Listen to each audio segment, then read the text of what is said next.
Bienvenue les amis, bienvenue sur les tutos de 8o. On se remet à l'anglais aujourd'hui tous ensemble comme d'habitude, mais aujourd'hui ça va être un peu spécial parce que depuis longtemps vous me demandez, 8o, est-ce que tu pourrais s'il te plaît nous faire des tests? Et là je suis là, bah ouais je veux bien, sauf qu'on est quand même un demi-million sur cette chaîne et c'est pas forcément super évident. Mais j'ai quand même réfléchi, j'y ai passé du temps et je vous ai concocté des tests.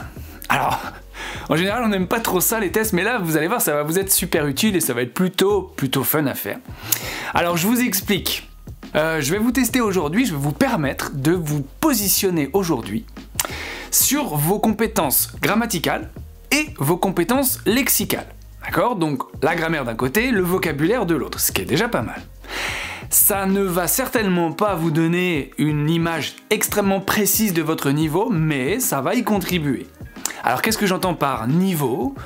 Ce test, il va vous permettre de vous situer. Est-ce que vous êtes plutôt au niveau débutant, A1, A2, le niveau intermédiaire, niveau B1, le niveau indépendant, niveau B2, ou le niveau avancé, voire expert, C1, C2. Alors ce classement-là, il est européen et c'est le même dans tous les pays d'Europe. Et je pense que c'est utile à un moment dans son apprentissage de savoir où on en est. Alors ça n'est qu'un test, d'accord? Ça n'est pas forcément révélateur et d'ailleurs dans ce test il n'y a pas l'oral. Parce que je suis tout seul, je peux pas juger de vos capacités orales et il s'agit plus de voir au jour J là où vous en êtes à peu près et de vous situer sur une échelle, d'accord? Donc il faut le prendre avec un peu de recul. Alors comment ça se passe concrètement pour faire ces tests? Dans la description, il y a des liens. Sur ces liens, vous allez cliquer. Il y a deux types de tests. Il y a le test de grammaire et le test de vocabulaire. Et pour chacun des tests, vous allez pouvoir monter de niveau. Donc ça commence au A1, A2, B1, B2, C1, C2. À la fin de chaque test, vous aurez votre score qui s'affiche, simplement. Comme ça, vous allez pouvoir savoir combien de pourcentage vous avez fait dans chacun des tests. Et vous continuez à avancer jusqu'à ce que vous ne puissiez plus, d'accord? Tant que ça fonctionne, vous avancez. Quand vous voyez que le résultat n'est pas probant, si vous n'avez pas beaucoup de bonnes réponses dans, par exemple, le niveau B2, ça veut dire que c'est peut-être un peu trop haut pour vous, donc vous êtes plutôt au niveau B1. J'ai créé 10 questions pour chaque niveau, d'accord? Donc on en arrive quand même à plus de 100 questions, si vous faites tout d'un coup.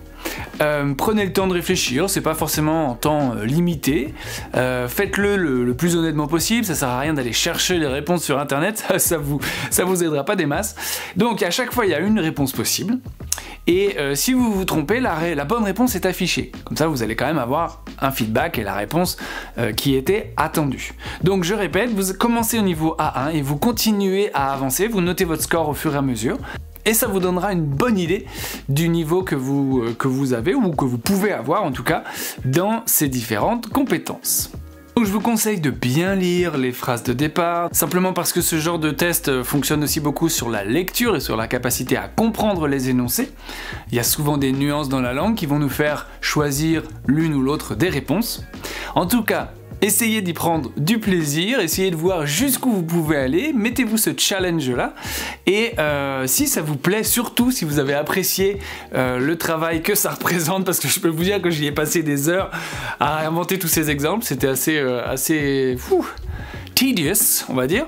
Et donc, laissez un pouce, laissez-moi dans les commentaires, dites-moi si ça vous a servi, donnez-moi votre ressenti sur ce test, si ça a été dur, si c'était facile, quel pourcentage vous avez fait, comment vous vous sentez par rapport à ça, et puis surtout, est-ce que ça vous a permis de mieux évaluer votre niveau en anglais. Voilà, merci beaucoup d'avoir suivi cet épisode, d'avoir fait le test, j'ai trop hâte d'avoir vos réponses, et je vous dis à très bientôt dans un prochain épisode de Tuto de 8o. Je rappelle que mon livre Bientôt bilingue est toujours en vente. Vous pouvez aller le trouver sur internet et aussi surtout dans les librairies, n'importe quelle librairie en France, vous pouvez le commander. Voilà, je vous embrasse très fort et je vous dis à très bientôt. See you later. Bye bye. Cheers.